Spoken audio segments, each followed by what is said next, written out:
Why did Gavin Newsom say Stephen Miller is a fascist?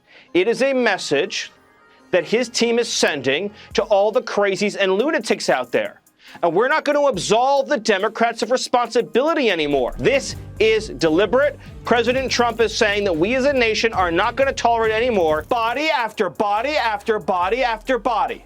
That was Washington, D.C. President Trump, once again, has demonstrated that he alone has the wisdom, the judgment, the strength, and the courage to see this nation through the most dangerous challenges we face around the world, Sean. Stephen Miller obliterated Gavin Newsom live on national television, and the timing couldn't have been worse for Newsom. The nation was already suffocating under a brutal government shutdown, and Americans were seething for real leadership. Instead of calm or control, Newsom gave them chaos while Miller stood by and tore his credibility to pieces.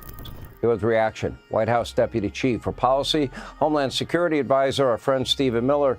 You know, it's clear they don't care. It's clear the incendiary language will continue. It's clear that in spite of threats against you, your children, your wife, that they're not stopping going after you personally and by name. Your reaction to it all? Well, the Democrat Party has become a party that openly aids and encourages and foments violence. You know, we all lived through the unspeakable tragedy of two nearly successful assassination attempts on President Trump. A bullet came within a centimeter of taking his life. We watched in agony and horror as a crazed left-wing terrorist murdered Charlie Kirk just while he's giving a speech, having a debate on a college campus. We watched the United Healthcare CEO get gunned down in cold blood. We saw just days ago a sniper try to take out ICE officers. And what do all of these killers and assassins have in common? They've been radicalized by Democrat Party rhetoric that describes anyone who doesn't share their warped, twisted worldview as fascists, worthy, by implication, of execution. They are using this language to mark people, to put a target on them. And then on top of all of that, what else do they do? When Antifa, when these left-wing terrorists attack our law enforcement, Democrat judges won't put them in jail. Democrat-led police departments refuse to arrest them. Democrat mayors and governors refuse to pursue them. So when violence is openly occurring against the targets that they have named and identified, they will not arrest the violent agitators. And that's why President Trump signed an executive order. It's called a National Security Presidential Memorandum, or NSPM. And that is when you change the formal national security policy of the country. And so President Trump issued an NSPM last week that for the first time ever establishes a national counterterrorism strategy to dismantle these radical left-wing terror groups, including but not limited to Antifa. President Trump's going to find the members, he's going to find the funders, he's going to find the violent terrorists, he's going to find everybody involved in these criminal conspiracies, and one by one, Sean, we're going to dismantle them. Well, we've got to. And this rhetoric, I don't care what people say. I hold people accountable for their actions, but you cannot convince me that this never-ending Nazi, fascist, racist, refrain of theirs is not impacting, especially people on the edge. I'll give you the last one. It's deliberate. Yes. I mean, so, I asked the question, it was a rhetorical question, of course, why did Gavin Newsom say Stephen Miller is a fascist? It is a message that his team is sending to all the crazies and lunatics out there. And we're not going to absolve the Democrats of responsibility anymore. There's a reason why all of these killers, all of these lunatics, all of these terrorists adopt the same language. They say they're trying to kill the fascists. They're trying to stop the fascists. This is deliberate. President Trump is saying that we as a nation are not going to tolerate anymore, and the Joint Terrorism Task Force at the FBI is going to find these terrorists, and we're going to put them behind bars, Sean. Miller didn't waste time with debate niceties. His opening line landed like a clean hit. The Democratic Party has become a party that aids and encourages violence. The air went dead. Then he started laying out his case, one point at a time. Not speculation, but specifics. He listed the real-world fallout of what he called left-wing incitement. 2 near-assassination attempts on Donald Trump. And Miller wasn't done. He called out judges who release violent offenders, mayors who tell police to stand down, Governors who refuse to prosecute rioters, leaders, he said, who treat lawlessness as activism. It wasn't ranting, it was methodical destruction. Back home in California, things weren't better. Crime was surging, businesses closing, and residents fleeing the state.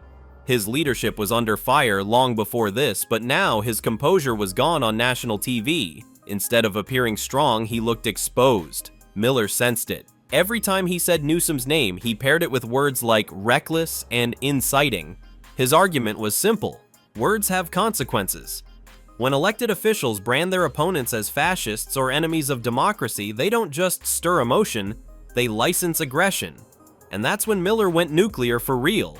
He pointed again to those assassination attempts, calling them the direct result of a climate of permission created by political elites. California Governor Gavin Newsom's crew of keyboard warriors from posting, quote, Kristi Noem is going to have a bad day today. You're welcome, America, on X on Saturday. It's inexplicable why people are so tone deaf. Every indication is the left has no intention of toning down this radical rhetoric.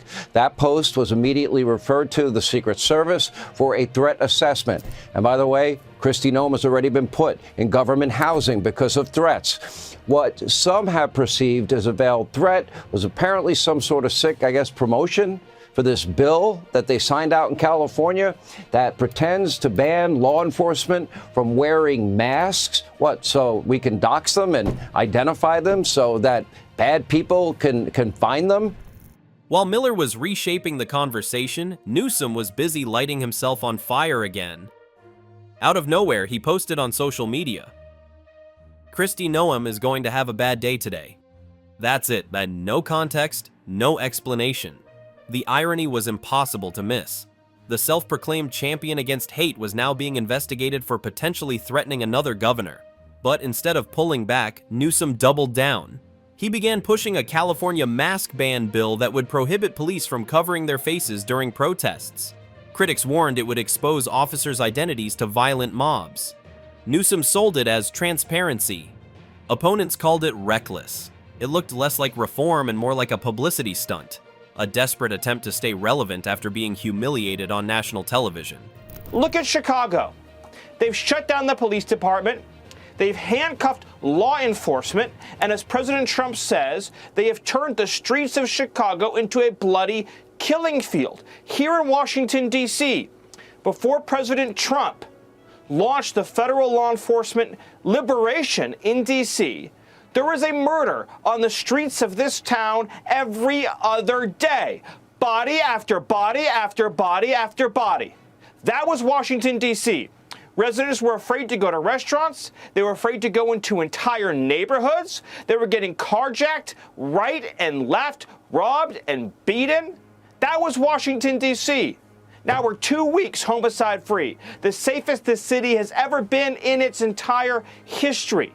And the Democrats, instead of jumping up and down and saying, thank you, President Trump, thank you for saving our lives, thank you for saving our cities, thank you for scrubbing away all the graffiti, the trash. Meanwhile, Washington was collapsing under the shutdown. Democrats were accused of holding the nation hostage for a $1.5 trillion spending package.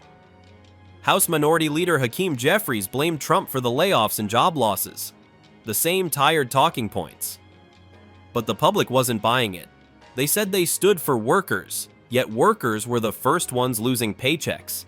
And through all that noise, Miller's message kept echoing. We're not going to tolerate this anymore. It wasn't a campaign slogan, it was a line in the sand. Conservatives, he said, had been targeted, silenced, even attacked, while Democrats played the perpetual victims.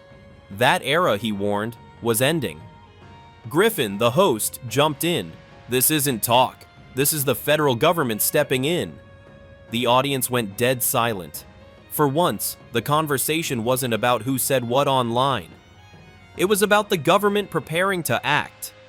The Democrat Party does not fight for, care about, or represent American citizens. It is an entity devoted exclusively to the defense of hardened criminals, gangbangers, and illegal alien killers and terrorists.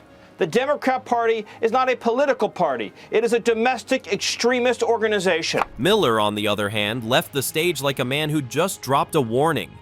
Not just to Newsom, but to every politician who treats rhetoric like a weapon. His words were ice cold. They called us fascists, they justified violence, and now the country's waking up. If you've come this far, make sure to subscribe to the channel to get more updates.